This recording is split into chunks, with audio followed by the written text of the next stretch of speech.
नमस्कार. वंदनीय दादांना आपण सगळ्यांनी प्रत्यक्ष रूपात बघितलं नसलं, तरी दादांचं अस्तित्व आपल्याला आपल्या आयुष्यात जाणवत असतं. प्रत्यक्षपणे आपल्याला हळूवार जो आनंद देत असतो, तो वारा आपल्याला दिसत नसला, तरी त्या वाऱ्याची झुळूक आपल्याला जाणवते. तसंच दादांचं अस्तित्व आपल्या सगळ्यांच्या आयुष्यात आहे. आपण सर्वांनी आपल्या अनुभवातले दादा जाणले आहेत किंवा आपण पुस्तकांमधून जे वाचले आहेत, तेवढेच दादा आपल्या सर्वांना माहिती आहेत. पण कार्याच्या सुरुवातीपासून दादांसोबत जे सेवक होते, त्यांनी जेवढं जवळून दादांना बघितलं आहे, त्यांना जो दादांचा सहवास लाभला आहे, तो सगळ्यांनाच लाभला असं नाही आणि सगळ्यांना अनुभव पण सारखेच आले असंही नाही. दादांचे विविध पैलू आपल्याला या सर्वांशी आपण जेव्हा प्रत्यक्षात भेटू तेव्हा कळतात. पण सगळ्यांनाच जे ज्येष्ठ सेवक केंद्रप्रमुख आहेत त्यांना भेटणं शक्य नाही.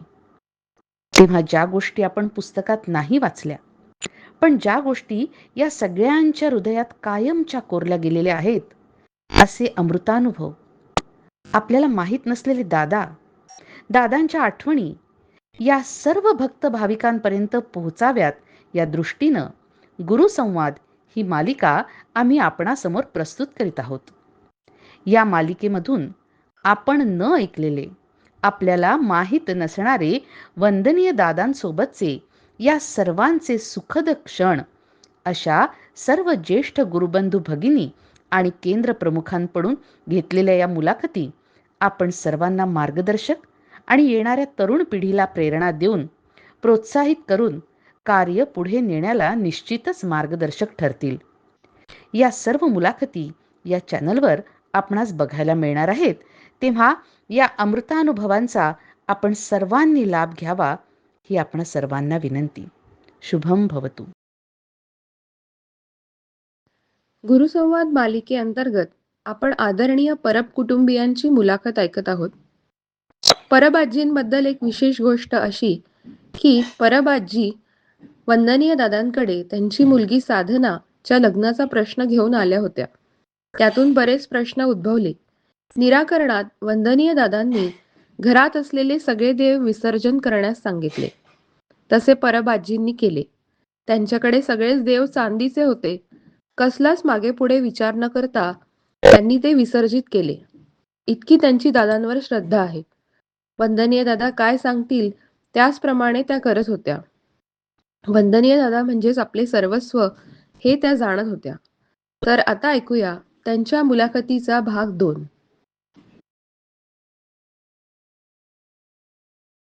त्याच त्याच याच्यातून आपला म्हणजे पुढचा प्रश्न असं होतं की दादा जेव्हा भक्त भाविकांशी संवाद साधायचे ते अगदी सहज सोप्या शब्दात म्हणजे आपल्याशी साक्षात परमेश्वर बोलतोय पण याची कोणाला जाणीव सुद्धा नाही व्हायची. तर हे कसं ते दादा साध्य करायचे याच्यातलं हे एक छान उदाहरण आहे. असं तुमचा पण काही अनुभव आहे का की ते कसं करायचे दादा? सहज सोप्या शब्दात सांगायचे आणि बाबा हे करू नको हे कर, पण आपल्याला मार्गदर्शन असायचं त्यातनं असं. दादा हा मला प्रश्न नाही म्हणजे ते बोधावरून म्हणजे दादांची सहज सोप्या शब्दात करायचं सांगायचं काही.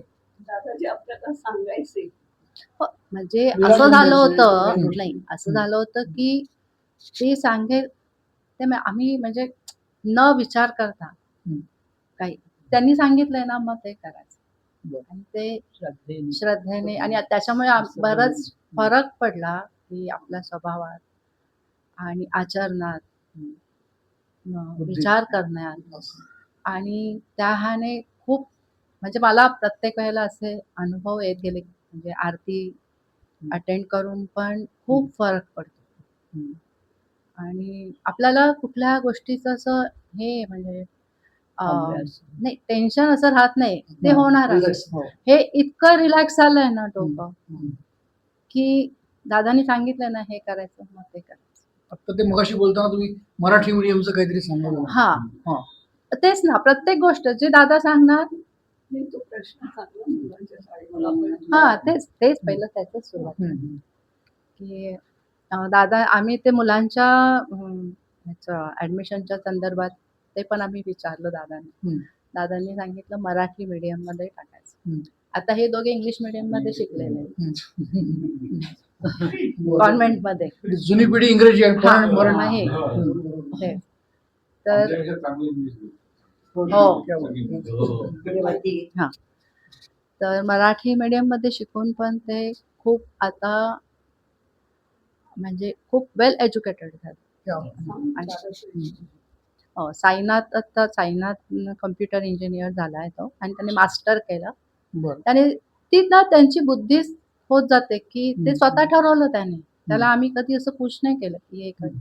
स्वतः ही मुलं सगळी स्वतः शिकत गेली की आपल्याला हे करिअर करायचं आहे. पहिला जेव्हा साईनाथ लहान होता तेव्हा त्याच्या मागे लागायचं, अशी साईनाथ अभ्यासाला बस, अभ्यासाला बस, नाही बसायचं. पण हे कसं कालांतराने होत गेलं. आणि ते स्वतः ठरवलं की मला मास्टर करायचंय, मला US ला जाऊन पुढचं शिक्षण घ्यायचंय तेच. तर त्याला आणि ऍडमिशन पण आमच्या दोन्ही मुलांना गव्हर्नमेंट कॉलेजमध्ये मिळालंय. तुम्हाला खोटं वाटेल, 1 लाख मध्ये ते 4ही वर्ष म्हणजे हे क्या बात आहे. डिग्री मिळाली. आता 1 लाख वर्षाला लागते आता. हो. म्हणजे आणि चांगल्या कॉलेजमध्ये, कॉलेज हे VJTI मध्ये. अरे बाप. आणि पहिलं स्वामी विवेकानंद, तेच पहिलं कॉलेज छान मिळालं. त्याच्यामुळे मग हे पुढचं कॉलेज चांगलं मिळालं. तर त्याला कधी सांगावंच नाही लागलं नंतर की स्वतः ठरवलं. माझी मुलगी प्रतिभा, तिचं आता काय म्हणजे तिथं प्रामाणिक आहे एकदम सगळ्याच बाबतीत, जे आहे ते आहे. तिने पण ठरवलं की आपल्याला हे करायचं करिअर. म्हणजे आता मोठा नॅचरली मोठं भावंड शिकलं की लहान भावंड शिकतच. तर ती इलेक्ट्रिकल इंजिनियर झाली. तिनेही तसं मास्टर केलं US ला जाऊन.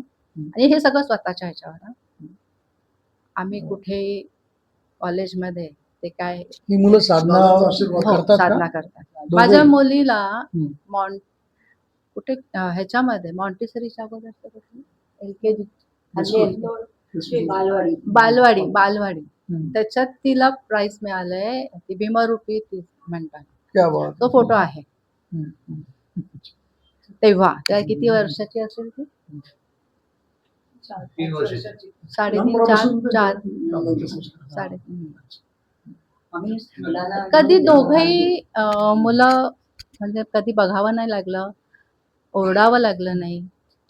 हे सगळं दादांच्या कृपा आशीर्वादानेच. तेच आम्ही मुलांना आरतीला घेऊन जायचो सगळ्यांना. ते झोपून जायची, दादा झोपले तरी काही नाही, पण आरतीला घेऊन जायचो. याचा जरा म्हणजे पण हो सांगा नक्की. की आम्ही नित्यनेमाने ज्ञानसंवेदना वर्गांना आमच्या मुलांना नेहमी द्वारका माईला. द्वारका माहीत आम्ही मुंबईत राहायचो. तर तेव्हा जोगेश्वरीला होतं केंद्र चाचांकडे. तिथे घेऊन जायचो. चाचांकडे. हो, तेव्हा आम्ही प्रतिभाला घेऊन जायचो. आणि साईनाथ पुण्यात होता थोडी वर्ष, तर तो द्वारका माहीत. पण आमच्या सगळ्या मुलांनी ज्ञानसंवेदना वर्ग अटेंड केलेले आहेत. आता आपण या सगळ्या याच्यावर येतोय की तुमचं सगळ्या परिवाराचं जीवन म्हणजे दादा आहे. हो हो. काय त्यात काही हेच नाही.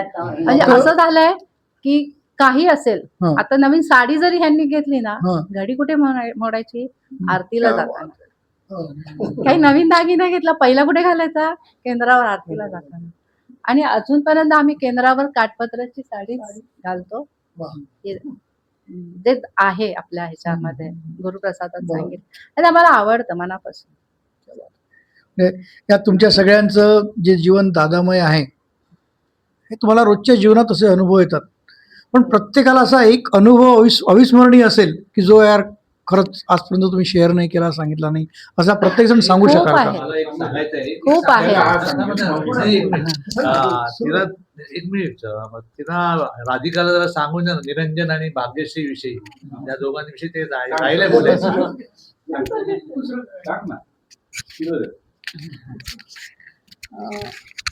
आमची मुलं म्हणजे साईनाथ आणि प्रतिभा अनिल भाऊजींचे, आणि निरंजन आणि भाग्यश्री माझे. आमची 4ही मुलं मराठी शाळेतून शिकली पहिली प्रायमरी पासून, पण नंतर 4घही जण वेल एज्युकेटेड आहेत. माझा मुलगा IIT बॉम्बेचा बी टेक आहे. त्यांनी US मध्ये जाऊन MS केलं, नंतर PhD केलं तिथे, पोस्ट डॉक केलं. आता म्हणजे सगळी मुलं शिकली आमची आणि ती स्वतःच्या मेरिटवर शिकली. कधीच आम्हाला कुठंच ना पैसे खर्च करावे लागले, ना कुणाला काही रिक्वेस्ट करावी लागली त्यांच्या ऍडमिशनसाठी. ते काय पैसे भरतात ना, काय म्हणतात त्याला? डोनेशन्स वगैरे काहीही नाही. ऍडमिशन घेताना असं केलंच नाही. म्हणजे प्रायमरी शाळेपासून शेवटपर्यंत कधीच नाही. आम्हाला डोनेशन हा प्रकारच माहित नाही आमच्या घरात. माझी मुलगी पण इंजिनियर आहे. तिने तिथे US मध्ये जाऊन MS केलं आणि ती पण तिथे जॉब करते. आता तसं बघितलं तर आमच्या 4ही मुलांचं US मध्ये स्वतःची घर आहे. ते सगळं दादांच्याच कृपेमुळे झालेलं आहे. कोणत्या कोणत्या एरियात? माझा मुलगा फिनिक्समध्ये आहे, अरिझोना स्टेट, आणि मुलगी एम्समध्ये, आयोवा स्टेटमध्ये. साईनाथ कॅलिफोर्निया, सॅन फ्रान्सिस्कोमध्ये आहे.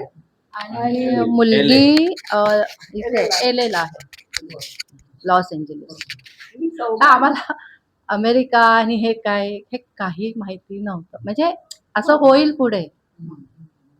जास्त कौतुक असलंय, त्यांच्या मेरिटवर गेले आणि आम्हाला असं मागे राहावं नाही लागलं. हे सहजासहजी कुठलीही गोष्ट. म्हणजे जी गोष्ट आशीर्वाद. करण्यासाठी लोक अगदी जीवाचं हे बघा, आता आटोपलं अंगावर करतात, ती शहारे सहज आले. तुमची झाली. अंगावर शहारे आलेत माझ्या. हे बघा, मला तो स्पर्श आठवला आता दादांच्या. आम्ही हो, माझे अनुभव म्हणजे दादांमुळे म्हणजे माझं गुरुपौर्णिमेला मी जोगेश्वरीला आरतीला, हा एक महत्वाचा अनुभव आहे माझा. ट्रेननी दादरला बसलो, आटुंग्याला बॉम्बस्फोट झाला ट्रेनमध्ये. त्या मी होतो फर्स्ट क्लास मध्ये होतो मी, आणि मी त्या गँगवे मध्ये होतो. आणि जे त्याच्याच कंपनीमध्ये झाला, आणि जे बसले होते ना ते सगळे, आणि मला काही प्रॉब्लेम झाला नाही, सगळं व्यवस्थित होतो. मी उतरलो, मी याच्यावरनं गाड्या आलेल्या न्यायला हॉस्पिटलमध्ये, पण मी काय गेलो नाही. पण मी उतरलो, पण फोन केला घरी, तेव्हा मोबाईल होता. माझं सगळं व्यवस्थित आहे, काय नाही. पण थोड्या वेळाने झांजा वाजायला लागल्या कानामध्ये. हा, एकदम गायब. मग मी हॉस्पिटलमध्ये बसमध्ये बसलो आणि हॉस्पिटलमध्ये ऍडमिट झालो. आणि मग घरी कळवलं की हॉस्पिटलमध्ये ऍडमिट आहे. त्यात मी वाचलो, म्हणजे माझा पुनर्जन्म येतो. हा एक पहिला. त्याच बाबतीत मला अजून बोलायचंय, नाही तेच कंटिन्यू करायचंय. जेव्हा आम्हाला फोन आला हॉस्पिटलमधून की त्यांचं नाव आहे, सगळे फोन तर पहिले जाम झालाय. त्यांचा एकदा एक फोन येऊन गेला की मी असं असं झालंय, पण मी बरा आहे. त्याच्यानंतर काहीच कॉन्टॅक्ट नाही. आणखीन नंतर मग मी, माझा मुलगा, आम्ही बाईकवरनं, मला त्याने नेलं. तो तेव्हा कॉलेजमध्ये होता. 2000 किती सालची गोष्ट? 7. आणि इतकं ट्रॅफिक वगैरे सगळं जाम झालं होतं मुंबईत खूप. आता आणि ते सायन हॉस्पिटलमधनं फोन आला की असे असे हे ऍडमिट आहेत. आता तिकडे गेल्यानंतर काय दिसणार असं ह्याने. हा, तर मी आणि मुलगा, मला आठवतंय इतकं ट्रॅफिक जाम होतं, त्याने अक्षरशः फुटपाथवरनं म्हणजे रस्ता काढत काढत आम्ही गेलो, पोहोचलो. हे तिथे होते, झोपलेले होते, त्यांना झोपवलं होतं.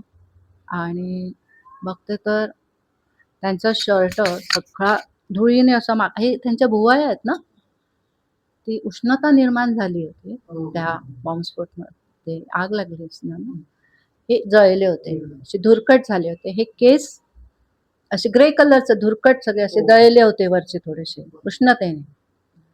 त्यांचं शर्ट सगळं माखलं होतं, रक्तांचे डाग होते. पण त्यांना स्वतःला कुठेही जखम झाली नव्हती. मी म्हटलं आता गेल्यानंतर आम्ही तो हॉस्पिटलचा, आम्हाला रात्र ती आठवते आहे. म्हणजे की काय काय म्हणजे आता मला सांगा. हा, खूप गंभीररित्या. हा, ते माणसं जखमी झालेली, आरडाओरडा आणि लोकांचं म्हणजे काही खूप हे झालं होतं ना सगळीकडे. म्हणजे गोंधळ, भयानक गोंधळ, फोन जॅम झाले होते. असं होतं की इथं गेल्यावर काय दिसेल, माणूस आहे की नाही पासून पण ते व्यवस्थित होते. आणि त्या रात्री आम्ही मग त्यांना घेऊन आलो परत, आम्ही डिस्चार्ज घेतला डिस्चार्ज घेतला. आमच्या ह्याच्या जबाबदारीवर देऊन दिलं की आमच्या जवळ आम्ही घेऊन. पण मला बाकी काही कानाचाच प्रॉब्लेम होता. मग आम्ही डॉक्टरला दाखवलं. ठीक आहे, अजून तो प्रॉब्लेम आहे, पण काही त्रास नाहीये.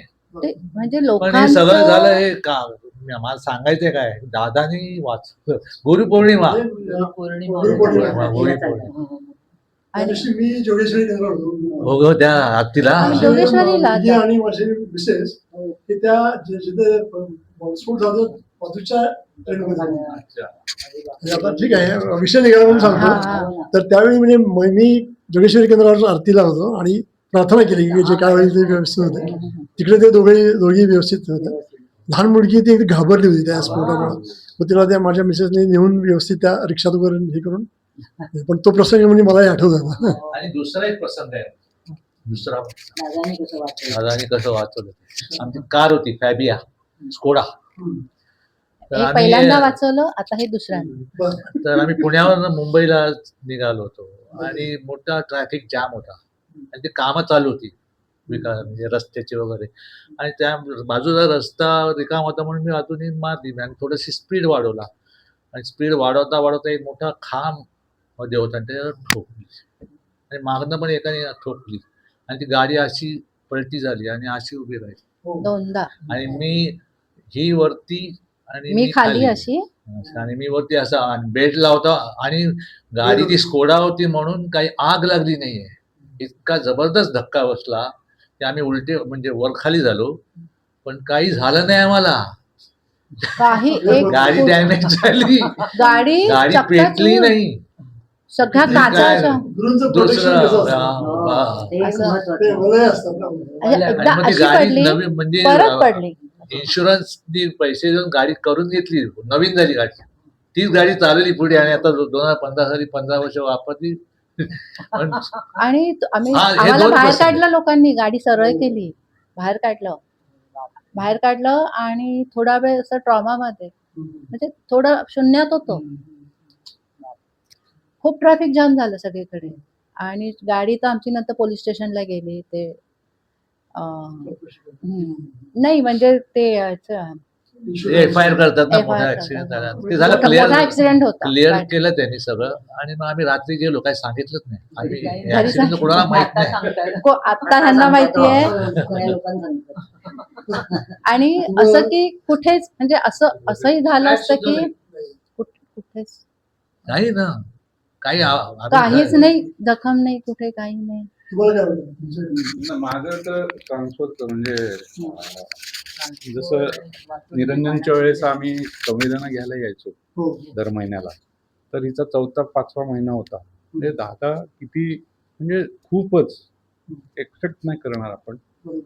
5व्या महिन्यात आम्ही मुंबईत राहत होतो ना, तर दादा आता पुण्यात आहे, तर मुंबईत घर आहे, पुण्यात एक घर घ्यावं असं हे होतं. तर मी पुटपुटलो संवेदना झाल्यावर, दादा पुण्यात घर घेऊ का, एवढं बोललो मी फक्त. आणि लगेच उचलून विजयदादाला बोलवलं. विजय म्हणजे संवेदना झाल्यावर ह्या घेऊन जा. आणि त्यांच्या माहितीतले बिल्डर कुलकर्णी म्हणून बिल्डर आहे, त्यांच्याकडे घेऊन गेलो. तेव्हा लगेच पुढच्या वेळेस ये बघू नाही, तेव्हाच गेलो. आणि मग त्यांनी त्या साईटवर घेऊन गेले मला, इथे होणार आहे, हां ठीक आहे मी करीन. आणि आलो आम्ही. मग प्लॅन आणलास का, नाही प्लॅन आणायला लावला. प्लॅन आणला आणि हा 9 नंबरचा फ्लॅट, हा त्यांच्या 9 नंबरचा फ्लॅट. आणि मला समोर फोन करायला लावला त्यांना, फोन करून आत्ता सांग हा फ्लॅट तुझ्यासाठी ठेवायचा. तसं मी फोन, आणि मग त्यांना सांगितलं पुढच्या महिन्यात येईन तेव्हा बुकिंग अमाऊंट भरीन आणि तो फ्लॅट नंतर यथा अवकाश पुढचं. पण मी पुण्यात कसा आलो तेही आता सांगतो. 90 निराकार अवस्थेत दादा गेल्यानंतरची गोष्ट आहे. 93 मध्ये मग साईनाथ आलेलाच. आणि मग हिला पण मी ऑलरेडी आणून ठेवली पुण्यात, म्हणजे की आपण पुण्यात यायचं म्हणून. आणि दीपक दादाला म्हटलं तेव्हा, दीपक दादा असताना, की मला पुण्यात यायचं आहे म्हणून. पण ट्रान्सफरसाठी मग मी काय जास्त हे नाही केलं. मी ऑलरेडी इथे एक माणूस पाठवला. आमचं एरिया ऑफिस आहे पुण्यात. मी RCFला सर्व्हिसला आहे. चेंबूरला आमचं हो. हेड ऑफिस, पुण्यात मार्केटिंग ऑफिस आहे. बरं. तर मी आमचा म्हणजे मॅनेजर होता फायनान्स, मी फायनान्समध्ये होतो. फायनान्स मॅनेजरला जाऊन भेटलो आणि म्हटलं, सर होते साऊथ इंडियन होते, मुझे पुणे में ट्रांसफ़र चाहिए. तर तो हंसायला लागला, अरे अभी एक जन को भेजा है, आपको कैसा भी करूँ. नहीं, मैं आपको खाली बोलने को आया हूँ, अगर वैकेंसी होगा उधर तो मैं इंटरेस्टेड हूँ जाने के लिए. असं असं मग तेव्हा तो विषय झाला. In the mean time Niranjan पण इथेच होता पुण्यात ऑलरेडी शिकवतो. वर्ष संपत आलं, हे काय होत नाही ट्रान्सफरचं. मी शाळेत जाऊन भेटलो, एक मिनिट. म्हणलं तेव्हा आम्ही ताईंकडे राहत होतो. हां ताईंकडे राहत होती ही. मग दीपक दादाला पण म्हटलं, दादा दीपक दादा आता आम्ही ह्यांना परत घेऊन जातो, कारण काय जमे होत नाही आहे, परत घेऊन जा. आणि मग मार्चमध्ये मग ते शाळा पण म्हटली की थांबा तुम्ही घाई करू नका, हे करायचं होऊ दे सगळं. तर मार्चमध्ये आम्ही अकाउंट्सला असल्यामुळे त्या मीटिंग्ज असतात एंडच्या मीटिंग्स, इयर एंडच्या मीटिंग. त्या मीटिंगमध्ये मग आमचा जो FM होता आणि एरिया ऑफिसची पण लोक येतात. तर जो पुण्यातला इन्चार्ज होता ना, त्याला त्यावर्षी प्रमोशन नव्हतं दिलेलं मॅनेजमेंटने. तर तो आमचा इन्चार्ज म्हणला, अरे त्यांचं नाव गिरी होतं, गिरी आय एम व्हेरी सॉरी यार, आपको प्रमोशन नहीं दिया. तर ते गिरीनी काय म्हणावं, अरे सर ओके मुझे प्रमोशन नहीं दिया, ओके है, मुझे एक आदमी दो असिस्टंट. हां, तर ते एकदम हे झाले. ते मुंबईत आले, म्हणलं अरे बर्वे, आमचे साहेब बर्वे म्हणून होते, बर्वे यार किसी को जाना है क्या पुणे में. तर बर्वेंना माहिती होतं मला जायचं ते. हां सर एक आदमी आहे जाने, उसको जाने है, निकाल दो ऑर्डर. जूनमध्ये मी पुण्यात ट्रान्सफर. बरोबर त्यांना ते सुचायला आणि तुमचं नाव पुढे येणं. हां दादांनी तुमच्या परिवाराच्या राहण्याची, बोलण्याची, पुढच्या पिढीची, त्याच्यानंतर तुमच्या सगळ्या नोकरीची सगळी काळजी दादांनी घेतली. तो परिवार पूर्ण आशीर्वाद ब्लेस्ड परिवार आहे. आता नातू येतोय ना केंद्रावर. माझा नातू केंद्रावर येतोय सेवेला. छोटा येतो आता 21-22 वर्षाचा आहे. त्याचंही नाव म्हणजे दादानी. त्यांनी पण सेवक हां, माझे मिस्टरही सेवक होते, म्हणजे हे गेले. तर मी दादा म्हणाले म्हणजे अर्धी चालेल का वगैरे झाल्यावर म्हटलं मला काही नको, माझा नवरा पूजेला यायला पाहिजे केंद्रावर. तू कशाला काळजी करते. म्हटलं हो त्यांना काहीच नाही आहे, ते आस्तिक आहेत, नास्तिक आहेत ते. अगं त्याचं म्हणजे माणूस म्हणजे त्याचा देव असं झाल्यावर मी आणतो त्याला पूजेला. तिथे गेल्यावर म्हणे त्यांना डॅडी म्हणायचे. तर म्हणे गोव्याचे ते डॅडी आणि तू पुण्याचा डॅडी म्हणे. मग ते डॅडीच हाक मारायचे त्यांना. मग तेही सेवक झाले केंद्रावर. त्यांचं झालं. मग आता माझा नातू येतोय. माझा मुलगा, त्याचं फार मोठं ॲक्सिडेंट झाला आणि दादांनी त्याचं नाव बदललं. त्याचं अश्विनी होतं ते आता गुरुप्रसाद नाव आहे त्याचं. त्याचा दुसरा परत एक ॲक्सिडेंट झाला, फ्रॅक्चर झालेलं. आणि डॉक्टरांनी सांगितलं फ्रॅक्चर आहे, हलवायचा नाही पाय. आणि जखम झाल्यामुळे प्लॅस्टर लावता येत नव्हतं. म्हटलं चला अरे दादांच्या पाया पडायला जाऊ आपण. आम्ही गेलो, तो आतमध्येच झाल्या. अगं केवढं हे झालंय त्याचं, फ्रॅक्चर झालंय, अमुक झालेत.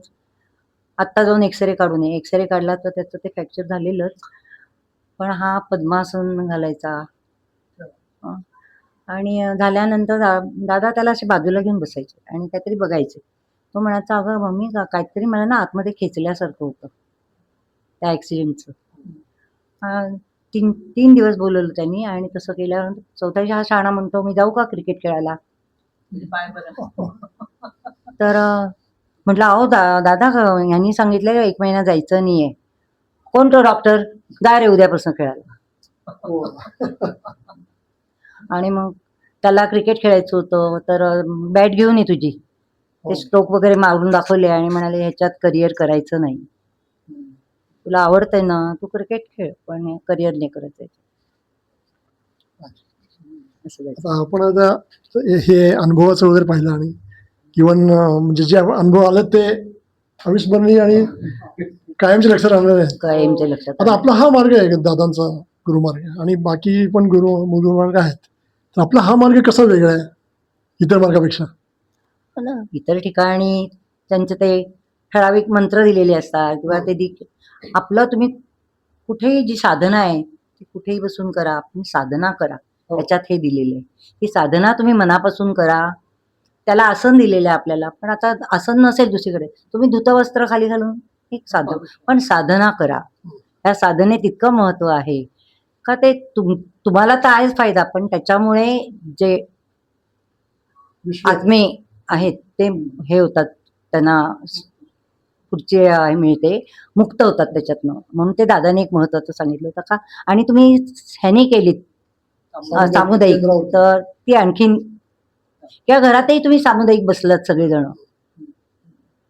तर त्या साधना करणं साधं सिंपल हे आहे. तुम्हाला आरती हीच वेळ आहे असंच केलं पाहिजे, आंघोळ नाही झाली तरी चालेल, हातपाय धुवा करा, धुतवस्त्र नाहीये तसे. म्हणजे एका सेमिनारला पाणी नव्हतं, तर दादा म्हणाले ते काढून ठेवा, ते त्याच्यावर अन्न खाऊ नका, आपलं साधना केलेले धोतर किंवा हे, आणि दुसऱ्या दिवशी तेच नेसायचं. आंघोळीला पाणी नाही, नका आंघोळ करू, बरोबर. पण साधना करा. तेच, आणि त्या साधनेने किती आपल्यालाच कळते आता जे करतायत, इव्हन आपल्याकडे कामगार सुद्धा येतात, म्हणजे तुम्ही किती सोपं दिलेलं आहे का. काही नाही का इतके उपास करा किंवा हा जप करा, हजाराने जप करा, असं काही नाहीये. सोपं आहे. 5 गुरुवार करा, 11 गुरुवार, 5 गुरुवार झाले का नंद म्हणतात 11 गुरुवार का, तुम्हाला देवाजवळ आणतात ते. आणि त्याच्यातनं कितके वेळ 3ऱ्या किंवा 4थ्या ह्याच्यातच तुम्हाला कळतं का, आपला अनुभव येतो. तर ते तर खूपच आहे. दादा आमच्या घरी पण येऊन गेले. अच्छा. दादा हा. मुंबईला एक सांग, दादा. मुंबईला येऊन गेले. हा, दादा यायचे, दादा भेटायचे ना. अरे हिला बोलून दे. बोल तिला बोलू दे. कारण हे काय माहितीये का, या सगळ्या गोष्टी जाणवतं की दादांबद्दल तुम्हाला किती बोलायचं. हात कशी नाही हं? तू सांग तुझं, मम्मी माझं सांगते. दादा बोल बोल बोल थोडंसं बोल. बोल. दादा घरी कसं नाही आहे? दादा, विचारलेलं सांगा. हिने दादाने विचारलं, दादा तुम्ही येणार का माझ्या घरी. हो, किती पायऱ्या आहेत, वरती आहे का, किती पायऱ्या आहेत वगैरे विचारून घेतलं. ते झाल्यानंतर मग पुण्यात आलं का, ह्यांच्याकडे आले होते, रामभाऊंकडे.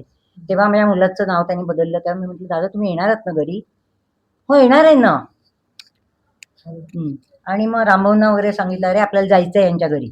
मग शोभाला पण, शोभा तुला माहिती आहे तर शोभा सहसा असं ती तेवढी पटकनही नाही व्हायची, पण दादा तिलाही हे करायचं.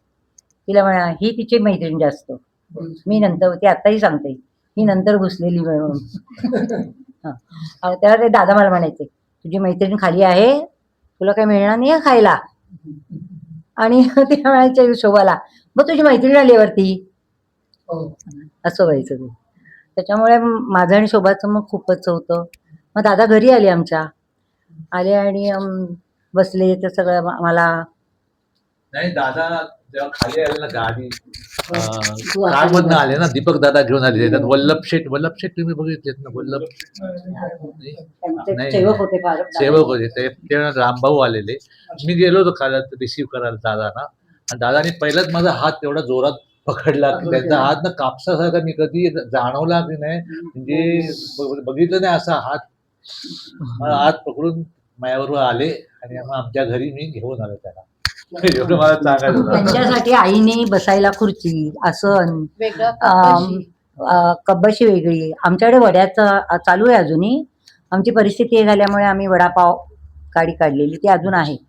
तर त्या आईनी वेगळा कढई, सगळं नवीन त्यांच्यासाठी आलं. त्याच्यातलं त्यांनी खाल्लं थोडासा, त्याच्यात तुम्हाला भरकती वगैरे सगळं सांगितलं, आणि सगळ्यांशी बोलले. बाजूचे वगैरे त्यांनाही आशीर्वाद मिळाला दादांचा. खूप त्यावेळेला छान झालं होतं. शोभाई आली होती. त्या दादा म्हणजे सहसा तेव्हा त्या पूजा केली आईंनी, माझ्या सासूबाईंनी आणि सासूबाईंनी दादांची. हा ते फोटो आहेत. एक प्रसंग आणि की आम्ही दादांना दर्शनासाठी जायचो ना, वडील पण यायचे, तर आई कंप्लेंट करायची, हे काय करत नाहीत म्हणून. तर ह्यांनी काही करायचं नाही. डोक्यावर हात ठेवला वडिलांच्या, काही नाही करायचं. म्हणजे जे सांगितलं ना, साधना प्रार्थना वगैरे काय नाही, मी आहे बस. म्हणजे इतकं दादा तुम्हाला ना हे करायचे म्हणजे ते केलंच पाहिजे, ते केलंच पाहिजे असं कधीच नाही झालं. मी सांगितलंय साधना ही फार महत्वाची आहे, ती तुम्ही रोज केलीच पाहिजे. पण मग आता काही टिपिकल केस म्हणजे वडील अशी काही एज झालेलं ना, त्यामुळे ते तुम्ही काय नाही करायचं, मी आहे तुमच्या हां. असं म्हणजे इज एकदम. या मुलाखतीचा पुढील भाग आपण लवकरच प्रक्षेपित करणार आहोत, तरी सर्वांनी नक्की बघा आणि अशाच अनेक सुंदर मुलाखतींसाठी गुरुसंवाद चॅनलला सबस्क्राईब करा. अनेक लोकांपर्यंत गुरुसंवाद पोहोचवा.